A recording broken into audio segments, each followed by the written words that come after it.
Кейде өмірде тек түзу жолмен жүру міндетті емес. Кейбір жолдың жүрілмей қалуы сенің жеткілікті деңгейде тырыспағаныңды білдірмейді. Кейбір істің уақытша нәтиже бермеуі сенің қабілетсіз екеніңді білдірмейді.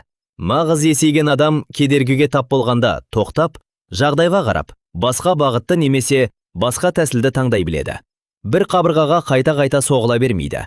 Адам бұрылуды білсе, оның жолы барған сайын кеңейе түседі.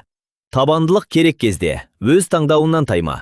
Ал бұрылатын кез келгенде өзіңе қайта бастауға мүмкіндік бер. Өмірде соңына дейін міндетті түрде жүруің керек бір ғана жол жоқ. Кейде аздап айналып өту арқылы мүлде басқа көріністі көресің.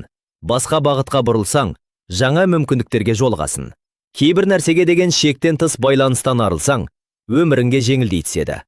Көп жағдайда бізді шын мәнінде тұсаулайтын нәрсе алдымыздағы қиындық емес, өзгергісі келмейтін өзіміз. Бұрылуды үйрену, жеңілу емес, бұл даналық. Бұл мақсаттан бас тарту емес, оған жетудің жолын өзгерте білу. Бұл сәтсіздіктен қорқу емес, қашан басқа тәсілмен өмір сүру керектігін түсіну. Өмір ұзақ, әр адам жүрілмейтін жолға да, қиын кезеңдерге де тап болады. Бір сәттік айналма жол үшін өз еңбегіңді жоққа шығарма. Уақытша сәтсіздік үшін өміріңнен үміт үзбе. Кейбір жолдар жүре келе кеңейеді.